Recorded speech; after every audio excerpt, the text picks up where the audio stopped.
Hola la compagnie, j'espère que vous allez bien. Aujourd'hui, on se retrouve dans une nouvelle vidéo dans laquelle on va parler de iMessage et d'Android.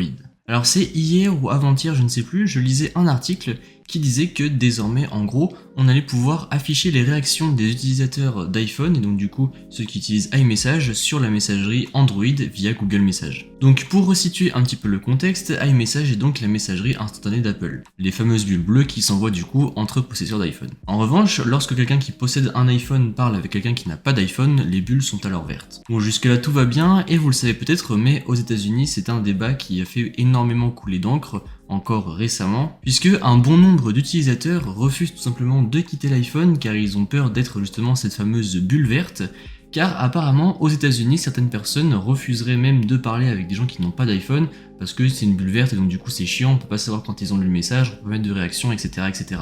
Certains vont même se faire jusqu'à se faire harceler apparemment, et chez les plus jeunes ça devient un vrai fléau, puisque du coup par exemple certains sont exclus de leur classe par exemple, puisque certaines conversations de classe sont par exemple dans des groupes sur iMessage, et donc du coup les gens ne possédant pas d'iPhone, ne pouvant pas être sur ces groupes de classe, sont mis à l'écart naturellement. Et en vrai, le fait de ne pas vouloir quitter l'iPhone pour ne pas être cette bulle verte, c'est quelque chose qui est assez compréhensible. Moi pour ma part, je sais que j'ai un groupe sur iMessage, et que ça me fait toujours chier quand je dois tester un smartphone Android de ne plus pouvoir interagir avec ce groupe. C'est d'ailleurs pour ça du coup que je garde toujours un iPhone à portée de main, même quand je teste un smartphone Android.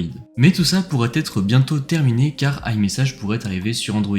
Donc il y a quelques temps, il y avait une application, alors je crois que c'était AirMessage qui a fait son apparition, sur laquelle vous pouviez avoir tous vos iMessages en fait sur n'importe quel appareil. Mais disons que tout ça n'était pas forcément inclus de manière native.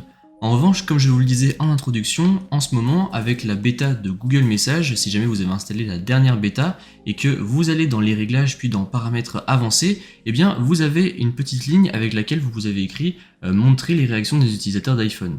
Et donc du coup, ce que cela va faire, c'est que lorsqu'un possesseur d'iPhone va réagir à l'un de vos messages et que vous avez Android, et donc du coup avec la dernière bêta, etc., et bien en fait, la réaction va s'afficher sur votre smartphone Android.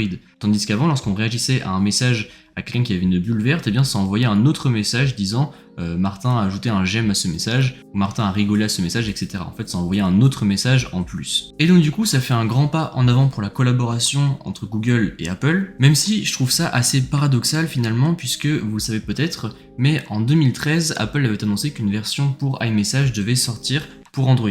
Mais tout ça a été au final annulé car Apple avait peur de voir ses utilisateurs migrer d'iPhone à Android. Apple a même annoncé par la suite que cela leur ferait plus de mal que de bien de proposer une version d'iMessage pour Android.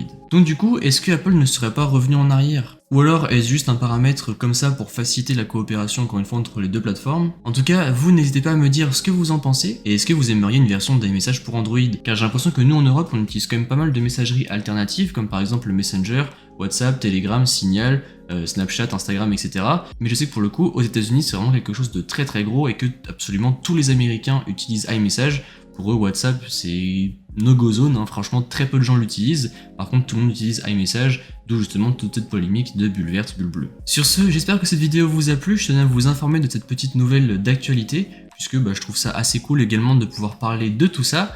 J'espère que la vidéo vous a plu. C'est comme d'habitude, n'hésitez pas à mettre un pouce bleu, à me suivre sur les réseaux sociaux qui se trouveront dans la description, et à vous abonner. Allez, salut!